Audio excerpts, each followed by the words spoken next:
The vast majority of behavior problems in the classroom involve minor breaches of discipline.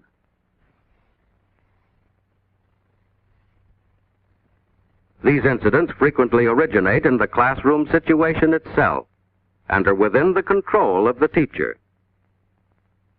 Disciplinary problems in the classroom are symptoms of underlying weaknesses in total learning situations.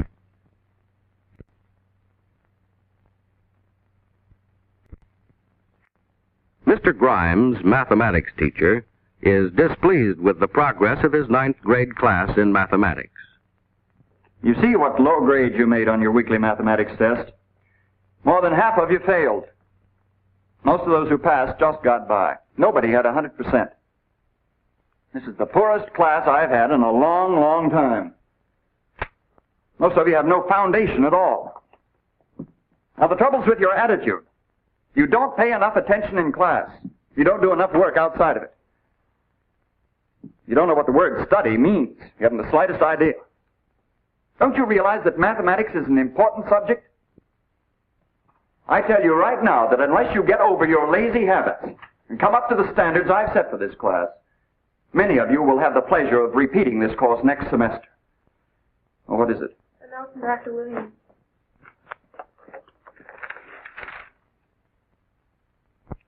All right, that's one. I have to leave for a few minutes. Now, I want you to open your books and work out correct solutions of the problems you missed.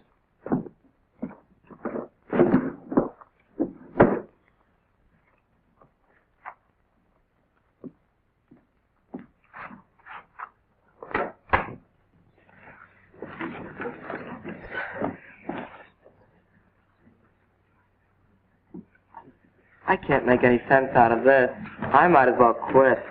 Gee, he never even took up this third problem. It's a jip. He's got me scared to death. I'll just never pass this course. What's the use of taking this stuff anyway? I'm afraid to take my paper home. He's just a sourpuss. The trouble is, you don't know what the word study means. You haven't the slightest idea. Oh, try What's this? What kind of behavior do you call this? Wait a minute, you stay where you are. This is the kind of behavior I might have expected of you. All I do is leave the room for a few minutes, and what do I find? Confusion, disorder. And you, what were you doing? I was just going... Going to what? Throw the eraser, I suppose. It's a good thing I caught you. I'll make an example out of you. But I... That's enough out of you. Leave this room and report to the principal's office immediately. Well, hurry up. Don't take all day.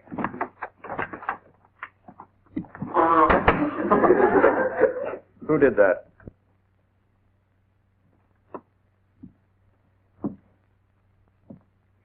All right, since you think it's so funny, the whole class can stay in for 45 minutes this afternoon. Then you'll see how funny it is. Remember, the whole class is to report back here at 4 o'clock. Where were we? I can't come. I got a newspaper route to do. I got football practice. You can go fly a kite. I have a piano lesson. I can't miss it. I think he's horrible. Stop that whispering.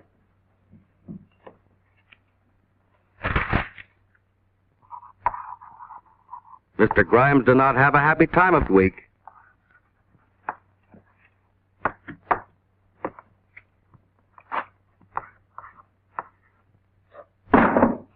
Who dropped that book?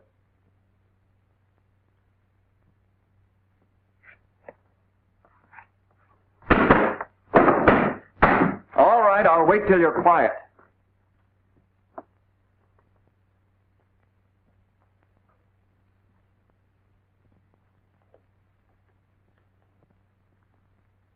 Many of you failed to hand in your homework yesterday.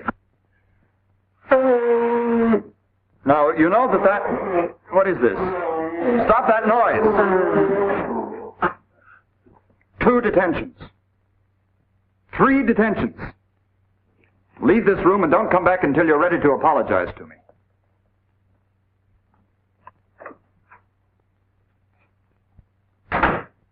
Well, this is going to get us nowhere. Maybe we'd better go back to see if we can't find some of the causes of this undesirable learning situation. Just what was Mr. Grimes' purpose in making such statements as these? This is the poorest class I've had in a long, long time. This is hardly the way to win friends or influence people. You don't know what the word study means. You haven't the slightest idea. Might not be a bad idea to show them how.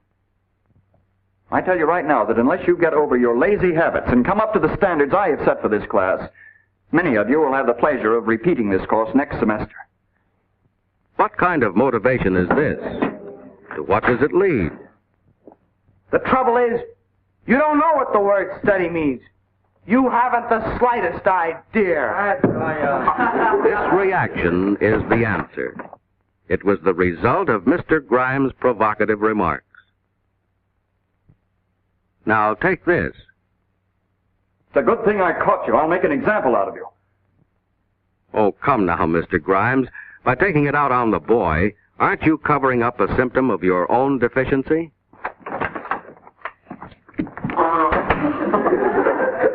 Who did that? Yes, who did? Some boy, probably. But the chances are it summarizes the feelings of the group. There is an unwritten code covering such situations. Why try to buck it? All right, since you think it's so funny. The whole class can stay in for 45 minutes this afternoon. Mass punishment is a dangerous weapon and doesn't work too well. 2 detentions. 3 detentions. Leave this room and don't come back until you're ready to apologize to me. It's a long way to the end of the term. When will this end?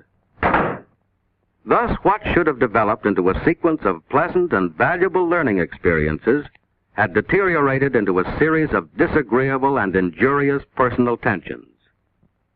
This is all wrong. Need any of these incidents have occurred at all? Suppose Mr. Grimes had tried another approach. Most of you are disappointed in the low grades you made on this test. So am I. Nearly all of you had trouble with that last problem on ratio. Now, perhaps I didn't do a good job explaining ratio. Now, ratio is commonly used in everyday life. Mother uses it in the kitchen when she takes a recipe for a big cake and uses proportional amounts of ingredients to make a little cake, or vice versa. But let's suppose a recipe called for 8 cups of flour and 4 eggs. I wanted to make a cake half that size. How much would I use? You'd need 4 cups of flour and 2 eggs. That's right. You boys use it in the shop when you read a blueprint. As you know, a blueprint's merely a scale drawing of something that's usually larger. Suppose I had a blueprint of a bridge that's going to be 100 feet wide. But on this drawing, the bridge is only 10 inches wide. Now, how many feet would each inch represent? 10 feet. That's right. Now, that's in ratio. Now, let's see where we made our mistakes. The problem was this. What is the ratio between 4.5 yards and 1.5 feet? Now, you looked hurriedly at 4.5 and 1.5, said the answer was 3. Well, that's where you fell into a trap. What you forgot was that before you can divide, you have to reduce all units of measurement to the same unit. Now, what's the unit here? Feet? That's right. By golly, I sure fell for that one. First of all, let's change 4.5 yards into feet.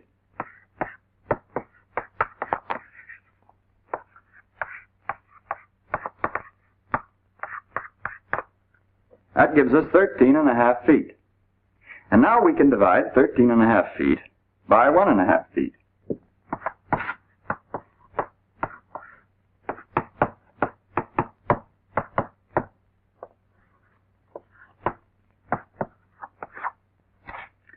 The right answer is 9.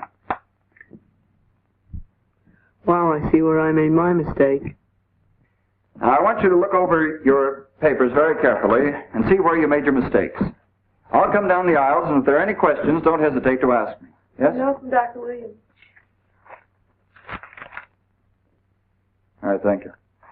I have to leave for a few moments. On page 15 of your books, the first 3 problems are exactly like number 1 on the test. Suppose you do as many as you can until I get back.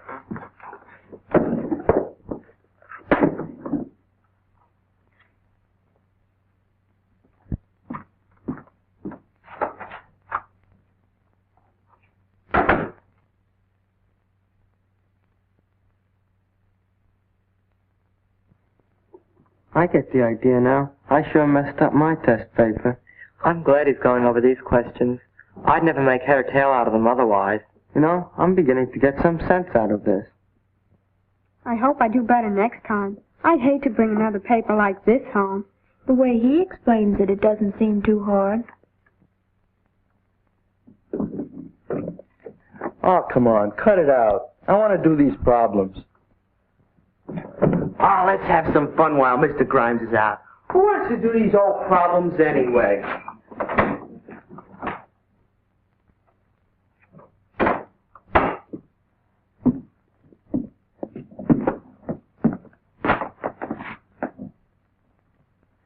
Now, you know where that border eraser belongs. That's right, put it there. Grimes sure caught him in the act. All Grimes is a pretty good egg.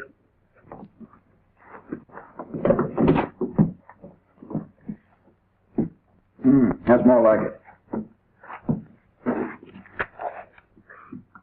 Now you're getting it. Let's see if you can do the next one. Classroom control and learning efficiency are products of good teaching. Learning must be made meaningful. Interest in work for which learners see a purpose provides its own discipline. But in spite of interest and meaning, it must be remembered that some incidents will occur. Skill in handling such occurrences prevent their growth into problems. Oh, that's a pretty good catch. For a moment, I thought you'd miss. I'm sorry, but I owed him the apple. Well, I guess a fellow's expected to pay his debts. I'd suggest, though, in the future you do your baseball practicing outside of class. A friendly attitude with a sprinkling of humor goes a long way toward winning the regard and cooperation of the class. For respect is a more desirable molder of behavior than fear. The development of mutual understanding between teacher and pupils will help eliminate disciplinary problems.